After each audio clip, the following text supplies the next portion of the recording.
Պարոն Պապոյան, նախ քարոզարշավի հետ կապված ինչ տրամադրություններ են այս պահին նորքում եք շատ կարճ էր Շատ լավ, ես անկեղծ 21 թվականին եմ այստեղ եղել։ Դե գիտեք 21 թվականին հարթել ենք ընտրությունները եւ 21 թվականի համեմատ ժողովրդի բարև ձեզ ժողովրդի վերաբերմունքը մի երկու անգամ ավելի լավ է։ Ես այն ժամանակ այս շենքերի մոտ դες գալիս էինք 1-2 պատուհանից հազիվ մեզ ողջունում էին։ Հիմա բոլոր պատուհաններից համարյա կախվում են եւ ողջունում են մեզ եւ ես կարծում եմ որ շատ բարձր տոկոսներ ենք հավաքելու այդ թվում նաեւ նոր-նորքում, որովհետեւ ուղղակի համեմատելու չի այն ջերմության աստիճանը, որ այսինքն 21 թվական, երբ որ 54% ձայն ենք տարել եւ հիմա ուղղակի համեմատելու չի։ Հիմա շատ ավելի ջերմ են մարդիկ մեր նկատմամբ։ Օրինակ ինչ է կարևոր այդ ջերմությանն է արժանանում, քանի որ զուգահեռ այս պահին նաև դժգոհություն կա, տեղյակ եք նաև որպես նախարար այդ հարցին, թե արձակուրդում եք վարորդներն ահազանգում են, այսինքն բիզնես գործունեություն ծավալողները, հա, որ 40 օր է, շուրջ 40 օր է լարսում կանգնած են, չեն կարողանում ոչ շարժվել այն կողմ, ոչ այս կողմ, դրա զուգահեռ նշում են նաև, որ օրինակ այլ երկրներ Վրաստանին նորմալ թողնում են։ Միայն Հայաստանի պարագայում ասում են ծրագրային խնդիր է։ Որպես նախարար խնդրեմ նաև այս հարցը։ Աշխատում ենք Ռուսաստանի գործընկերների հետ, շատ լավ աշխատանքային հարաբերություններ են, մի քանի օրվա մեջ կլուծվեն, ընդհանուր առմամբ բոլոր խնդիրների լուծման վերջին օրը հունիսի 7-ն է։ Հունիսի 8-ի առավոտյան, երբ որ քաղաքացիական պայմանագիրը շատ բարձր տոկոսով հաղթանակ կտանի, բոլոր հարցերը արդեն լուծված կլինեն եւ Հայաստան-Ռուսաստան առևտրաշրջանառությունը, որը մեր իշխանության ժամանակ պատմական առավելագույնի է հասել, նոր ռեկորդներ է սահմանելու, արդեն իսկ նախանշվում է։ Բայց հիմա խնդիրը ինչու՞ն է, պարոն Պապոյան։ Հիմա որևէ խնդիր չկա, տեխնիկական հարցեր են կլուծվեն, շատ մեծ քանակի արտահանում ունենք դեպի Ռուսաստան, պատճառներից մեկը դա է, շատ մեծ քանակի ներմուծում ունենք Ռուսաստանից, պատճառներից մեկն էլ դա է, այսինքն առևտրաշրջանառությունը շատ մեծացել է, երկիրը շատ մեծ ծավալի ապրանքներ է արտահանում, շատ մեծ քանակի ապրանքներ է ներմուծում, շատ մեծ քանակի զբոսաշրջիկներ են Հայաստանից գնում, Հայաստան է գալիս շատ մեծ ծավալի զբոսաշրջիկներ, այսինքն դա տնտեսական ակտիվության արդյունք է, մնացած մանր-մունր տեխնիկական հարցերը հունիսի 8-ին լուծված են լինելու, մեր գործարանները իրենք գիտեն դրա մասին։ Օրինակ հետաքրքրվել եք ինչ ապրանքներ են փչացել կամ էկոնոմիկայի նախարարությունը ինչ անելու։ Մեկ ամսից ավելին դա երկար ժամանակ է, հա, պարոն Պապոյան։ Այդպիսի տվյալներ կոնկրետ չունենք, թե ինչ ապրանքներ են փչացել, միշտ էլ լինում են շատ մեծ ծավալի արտահանումների դեպքում, միշտ էլ կարող են լինել որոշակի, այդպես ասած, կանգառներ, այնպես որ մեծ հաշվով խնդիր չունենք, բայց մի կարևոր բան ես ունեմ նշել, առաջին 4 ամսվա այս տարվա Եվրոպական միություն արտահանումը կրկնապատկվել է, Չինաստան արտահանումը կրկնապատկվել է։ Սա նշանակում է, որ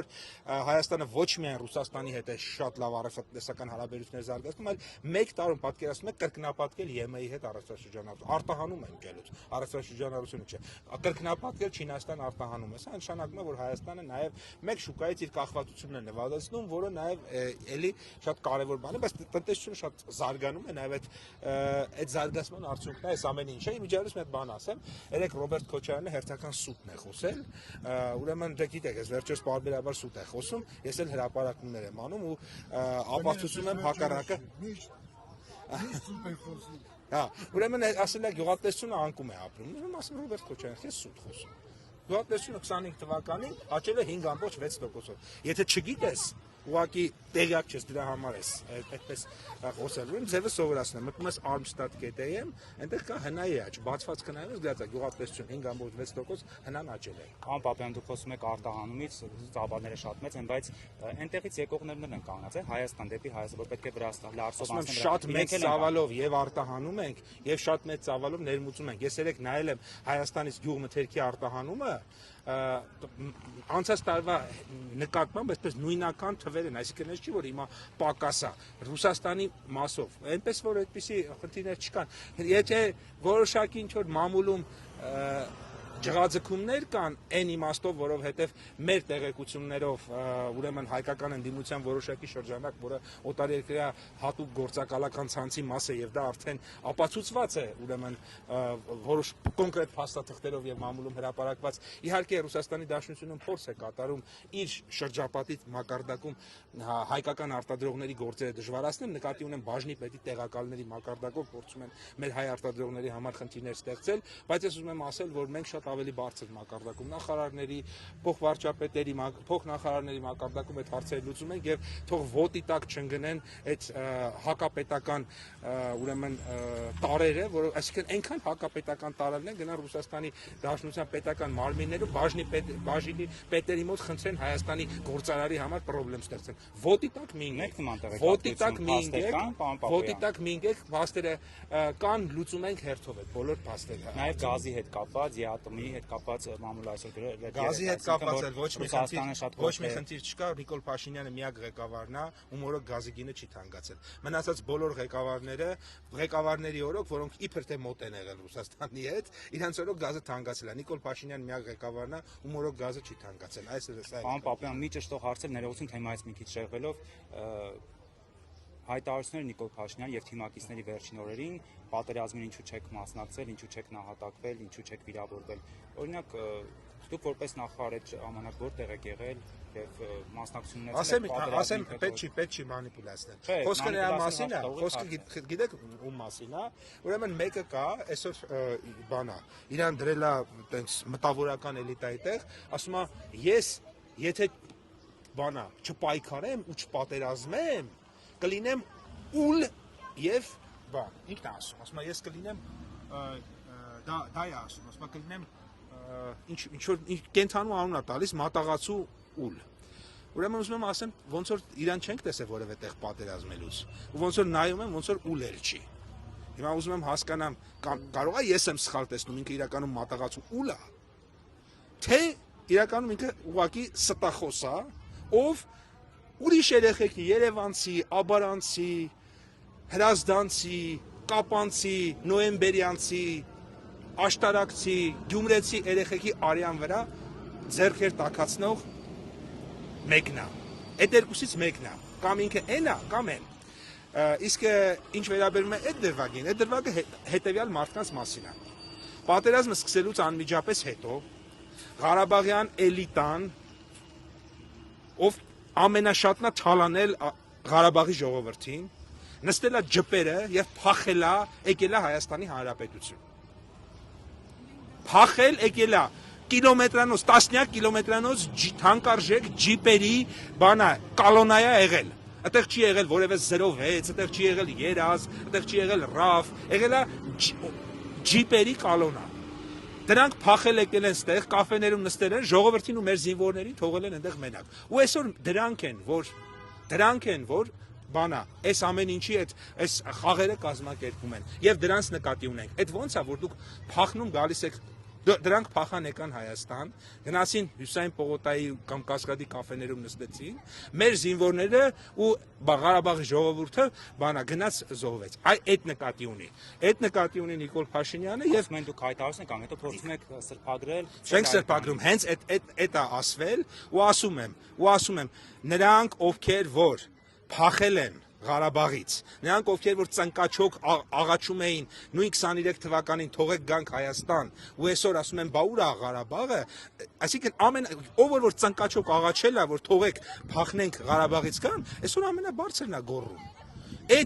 Ու դրանց ոչ միայն դրանց ընտանիքից, դրանց շրջապատից ոչ մեկ չի էլ վիրավորվել։ Չի վիրավորվել, այդ մեր ժողովուրդն է գնացել, արթիկցիներն են գնացել, երևանցիներն են գնացել, Ստեփանակերտիեն սովորական մարդիկ են գնացել, իջևանցիք են գնացել, ժողովուրդ ջան, այդ թալինցիներն են գնացել, հոկտեմբերյանցիներն են գնացել։ Ու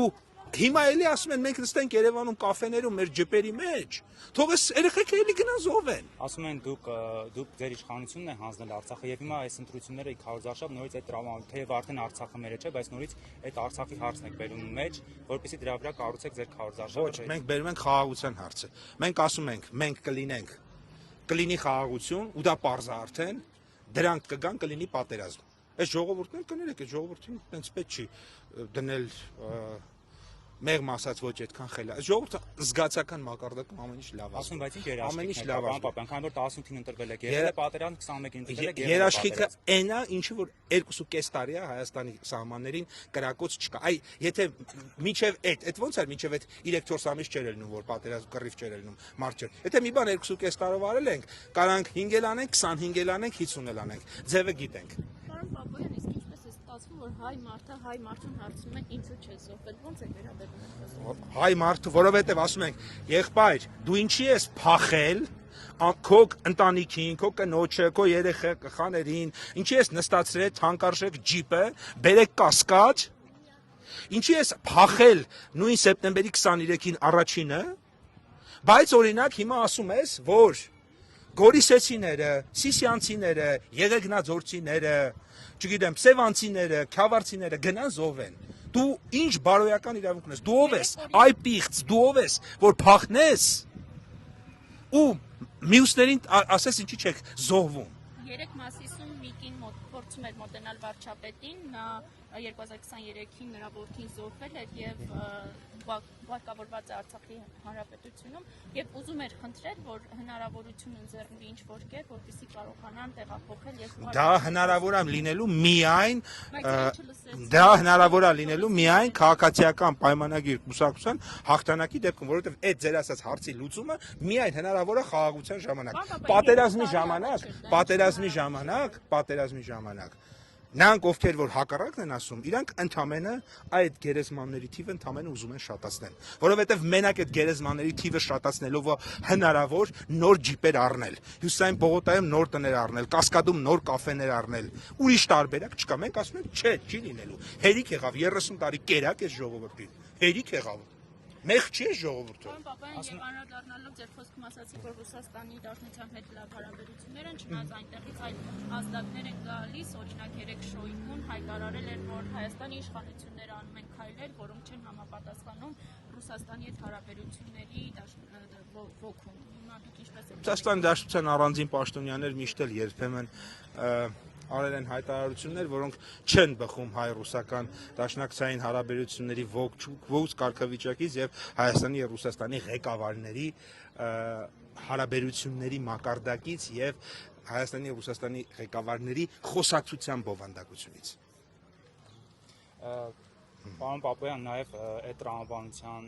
ենթատեքստը, հա, որ Նիկոլ Փաշինյանը ասել պետք է բادر ծառայություն իրականացվի, հա, թե ինչու պետք է ինչպես է ստացել որ մասնակցել են պատերազմին, բայց չեն վիրավորվել, չեն նահատակվել։ Չեն մասնակցել պատերազմին, որտեղից վիրավորվել։ Այս համատեքստում օրինակ հարցեր են ուղղում, նաև սոցիալական կայքերում, հա, այսպես տարբեր քաղաքացիները ոչ միայն այսպես շփումներում, նաև արցանց հարթակում, հա, ասում են այդ դեպքում օրինակ իշխանության ներկայացուցիչների մասնակցությունը եւ անայդ հանգամանքները ներողություն ավարտան այդտեղից դուրս գալը, այդ թվում նաև Նիկոլ Փաշինյանի ողջը դուրս գալը, ներողություն ավարտան, այդ թվում նաև Էրադո Ջոկատը, Նիկոլ Փաշինյանի որդու կողքը նստած զինվորը խրամատում մեջք-մեջքի զոհվել է։ Հիմա այդ ինչ եք դուք, այդ ձեր հարցի իմաստը այն է, թե ինչ է, այսինքն երազում եք, որ 10 սանտիմետր այս կողմ կպներ, թե մի հատ էլ լիներ 10 սանտիմետր այս կողմ։ Ուրեմն այդ մարդիկ այդ են ուզում։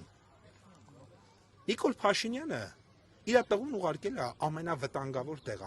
ամենավտանգավոր տեղը, որտեղ երբ որ խրամատում այդ կետում երկու զինվոր է եղել, իրար կողք կանգնած,